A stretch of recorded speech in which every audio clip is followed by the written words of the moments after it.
Always choose to talk. We ask the questions. What is needed in the world?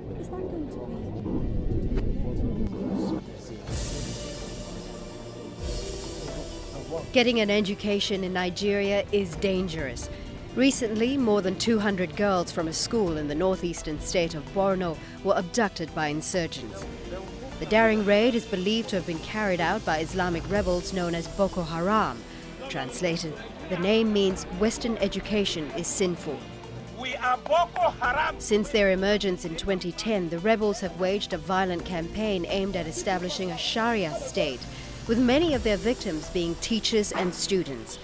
Amnesty International reports that in northern Nigeria last year, Boko Haram killed some 70 teachers and more than 100 students, while over 100 schools were either closed or burnt down.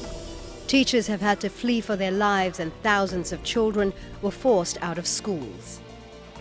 Families of the missing girls are distraught and the public has criticized the government for not doing enough to rescue the girls or hunt down their kidnappers. The insurgency has further fractured an already crippled schooling system in northern Nigeria, where girls in particular are often robbed of their right to an education. The region has the lowest girl-child enrollment in schools, and girls are frequently married off at a much younger age than in any other parts of the country. Nigeria's Permanent Secretary for the Ministry of Education, Dr. MacJohn Nwaobila, is feeling international pressure as he attends the Global Partnership for Education Summit in Doha. With the spotlight on his government's efforts to protect the country's school children, he sits down and talks to Al Jazeera. Minister, thank you very much for talking to Al Jazeera.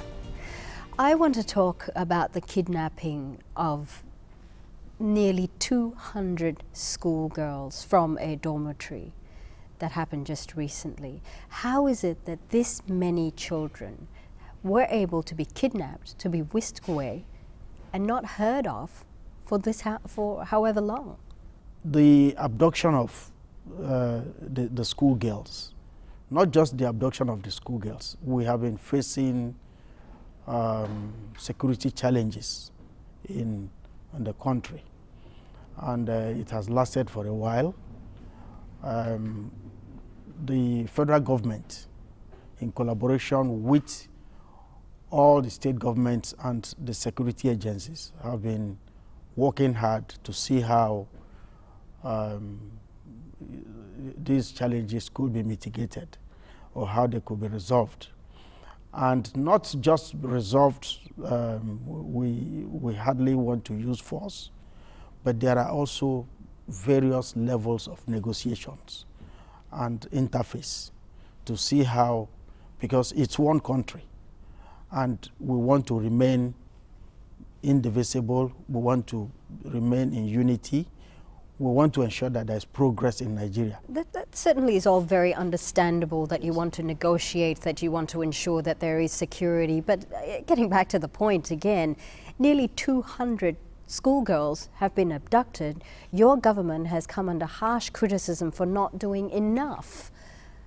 Surely the government must take some sort of responsibility for not protecting these kids. You know, the insurgents, they also have their own ways of operating. And one challenge we have is that, let me use the word, they are faceless. If you are dealing with somebody you know, one-on-one, you can come out openly and say, let us talk. But it creates that problem, you know, when you are dealing with people that are faceless or with a group that is faceless. And they use... So you're basically admitting that the government is getting hoodwinked by a ragtag bunch of militants? No. That's why I said initially that there's been consultations. There's a committee, there's a presidential committee on security that is interfacing with this group. And a lot with Boko Haram, yes, you're saying? Yes. So you are negotiating with Boko Haram? Yes, there's been... How long have you been negotiating with Boko Haram? For a while, you know, sometimes... so they're not quite faceless, as you say, if the committee has met with them and has negotiated with them? so to say, you might not say that they are totally faceless, but in terms of reaching out, it's difficult to reach out to them completely because they don't come out openly to talk and to negotiate with government. So that challenge is there.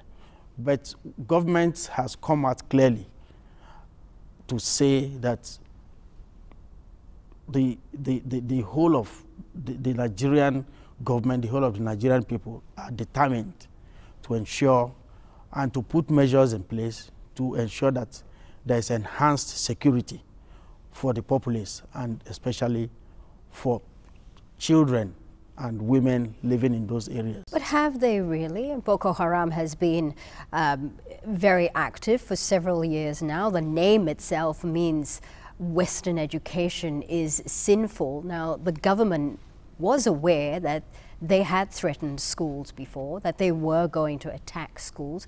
Why wasn't more security provided in and around schools?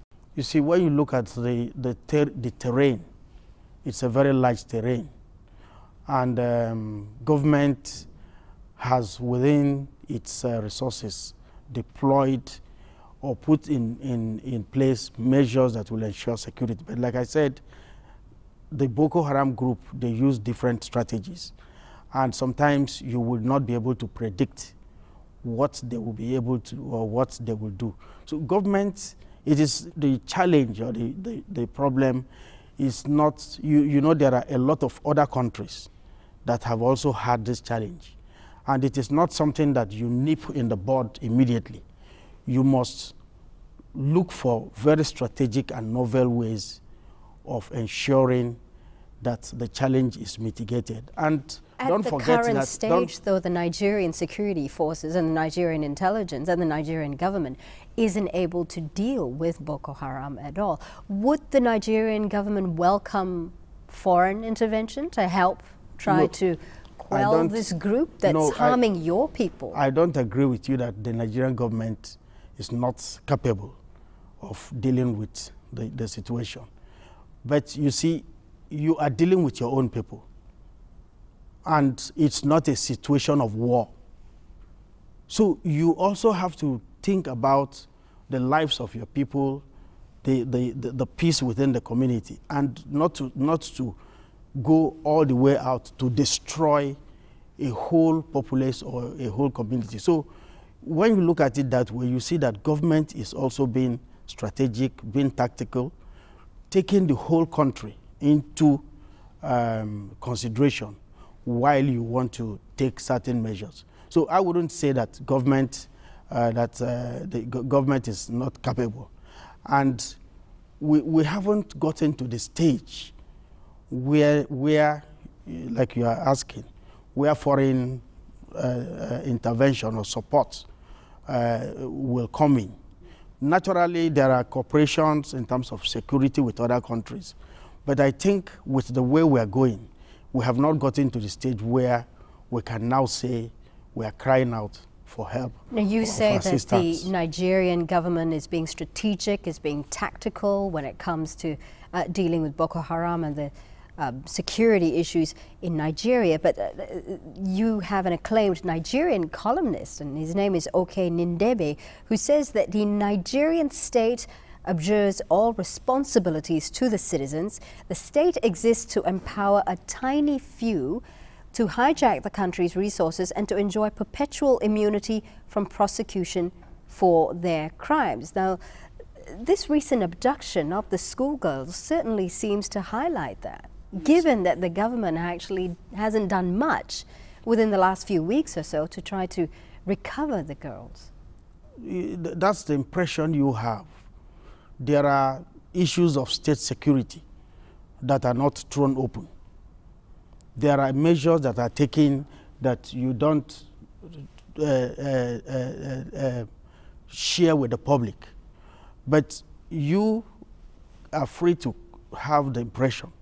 But I want to confirm and I want to tell you that working with government, I know that there is a lot of effort. Which country would allow its people to be disseminated? Which responsible government will allow that kind of situation to continue. Like I said, it's not something that you expect to be nipped immediately. It's a gradual process, even though it's an emergency. But government also has to be strategic and in all the measures that it's taking. Well, let's talk about where or how Boko Haram actually came about. Now, the name itself, as I mentioned, the name itself means Western education is sinful. Doesn't this speak to a larger failing within the Nigerian society itself, that perhaps Boko Haram came about because there isn't a balance of religious and secular education? No, I don't think so. In terms of religious and secular education, Nigeria is balanced. We have a very clear curricula in terms of religious and secular education. We have, for the Christians, we have a curricula for Christian education, and we have a very clear curricula for Muslim education. You also have opportunities for Quranic education. So I don't think it's linked, that the challenges are linked to the kind of education that we practice in Nigeria. Where do you think then Boko Haram gets their ideology from? Do you think it's imported? And if where from? If so, where from? I'm not in a position to say that, whether it's imported or where they get it from. I am not in a position to say that. Why do you think they are so popular? Why do you think so many young, disaffected... You think they are popular? Their numbers are growing. Many young, disaffected Nigerian young men are joining them because they feel that they're not being listened to. No, how many Nigerians are involved? I certainly don't have the population of Nigeria? And how many young people... And they certainly when you look at the population of youth, how many young Nigerians? They certainly seem to be very powerful. I mean, this recent abduction certainly shows the power they have. It's a one-off thing. You don't use that It's not a one-off thing, though. No, they've killed about 1,500 people, kids, teachers. Excuse me, you don't use that to say that they are very popular. I don't know where you get that impression, because that's why I'm asking you, what are their numbers? What is the number of Nigeria's population? What is the number of our youth? And this is something that is in a particular segment of the country. So when you say they are growing in numbers, they are very popular, popular in what sense? I don't understand you. Is it popular that what they are doing is right? Is it popular that the people appreciate them? Well, what they think they're doing is right. They think that they're right. A lot of young, disaffected, unemployed Nigerian young men are joining them because they feel they don't belong in the mainstream Nigerian society. That number is very significant to me, very, very significant, and I wouldn't worry about that. Even before the insurgency of Boko Haram, girls in Nigeria were facing obstacles in getting access to education. There's a report that says in 2008 the net enrollment for girls in secondary schools was about 22%, and that was only 22%. Now, many girls are also married off at a very young age as well. What challenges is the Nigerian government facing in terms of trying to get more girls enrolled in education? Nigeria is a very huge country, both in population, both in cultures, in languages. And we will admit that there are challenges in girl child education, particularly in the northern part of the country. There are cultural practices, there are traditional practices that inhibit the enjoyment of the rights to education by girls. But what has happened is that, having become conscious of this challenge, what we're doing is there is a lot of advocacy that is going on. In our programming now in the area of education, we try to ensure that communities are involved. Religious leaders, traditional leaders, women groups, they are educated, they are sensitized through various means to understand and to appreciate and accept the need for girls to go to school. And it's really yielding results. Now, we also have, for instance, at the federal level, we have federal government colleges. And when you look at the federal government colleges that we have particular schools dedicated and devoted to only girls. So we give premium to girl education. Then working with the state government and local governments, we're also establishing special programs on girls' education. New, in terms of access, we're building new schools. Existing schools are being rehabilitated, and more classrooms are being built. We are consciously focusing on ensuring that a lot of our girls are in school. It must be a very difficult thing to walk that fine balance to try to get girls from conservative, traditional societies and groups to actually go to schools as well. How do you ensure these communities that are very tied to traditions, that the girls will not actually leave them, will not forget their traditions and their cultures? You mean when they're educated? Well, what we want is development and progress in our societies. It is not the way our cultures or the way Nigeria is. Even though you are getting Western education, it does not mean that you are detached from your culture. It does not mean that you won't respect your traditions. For instance, no matter the level of education that a girl has, when it comes to things like marriage rights, we still go through the traditional processes. So I think we want progress, we want development in our country, but at the same time, we don't take actions that will erode our culture or pitch our children against our traditions. We try to strike a balance. You're here in Doha attending the Global Partnership for Education, you know, a group that funds education and quality education in several groups. How much influence do you allow foreign organizations like the GPE to have over Nigeria's education and curriculum system? Like I said earlier, we have a very clear-cut national policy on education. We also align whatever things, progress we do. We link education to human capital development, which is a major agenda of the, a major focus of the transformational agenda of the present administration of the federal government under President Ebele Jonathan. Now, apart from that, the Ministry of Education, we also have our own strategic plan. And then we also encourage the training of female teachers. So we do all this. And what happens is that working with development partners, when they come, we lay the cards on the table. This is our policy. This is our strategic plan. This is our focus. Now, we work around those plans with them. And then usually we also do some kinds of needs assessment. What are the key priority issues that Nigeria as a country would want to focus on? And then we strike a balance. And it is now left for the development partner to say, we want to work with you in this particular area or in these areas. So there is a consensus. We've not had the situation where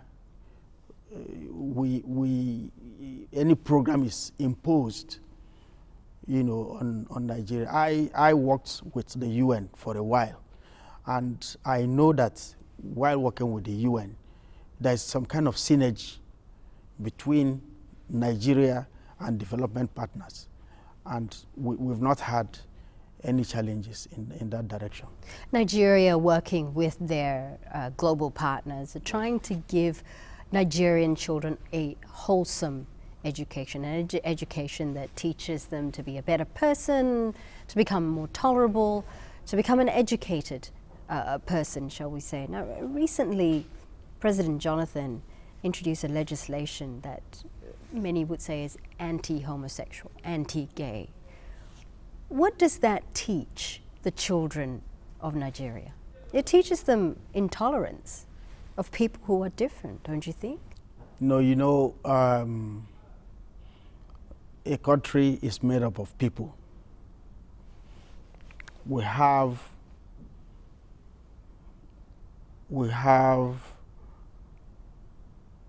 our beliefs, we have our traditions, we have our culture. And you might not, while looking at these issues, you might not also divorce totally religion and culture. That's at a point there is a mix, the meat. And when you look at Nigerians and the Nigerian psyche, issues of homosexualism, lesbianism, they are aberrations, taking the whole country, looking at Nigeria as a whole. They are strange, very strange things to us. And the truth, let me just tell you, the truth is that a lot of Nigerians will not want to talk about it, particularly when it comes to, like, signing that law. Is it an infringement on the rights of Nigerians? We don't even look at it that way. Whether he signed the law or not, our behaviors, our mannerisms will not accept those kind of practices. So you support the legislation? Yes, fully. Not just as a Nigerian, even as a development worker, I believe that we shouldn't go that way at all. But doesn't that just teach the children intolerance of people who may be different from them? I don't think so. We have our own way of life, and that is what we should encourage our children to follow. Things that project us in positive light, proper orientation for our children, guiding them, children that are disciplined, that are focused, that are proud of the country, and that flow with the tide that we have in the country. Now, the Millennium Development Goals are supposed to be achieved by next year. Yeah. It's a high ask, isn't it? I mean, how realistic do you think Nigeria would be able to achieve those goals by next year? You see, it would not be fair for me to tell you outright here that we will meet our targets. But I can say that looking at the initiatives, particularly the political will, the interests of our dear president, there is a presidential committee which he chairs regularly. And at the sittings, all stakeholders present reports which are reviewed, and there are key policy decisions that are taken. And these focus on ensuring that there is acceleration, that we need to move fast to see how we can continuously improve on our targets. I will say that Nigeria has made significant progress in different areas. But like I said, it's not yet uhuru. We are also thinking, just like the global community, what's next after 2015? And we are already, at different fora, we are already thinking in terms of strategizing for post-2015 MDGs. Thank you very much for talking to Al Jazeera. Thank you, sir.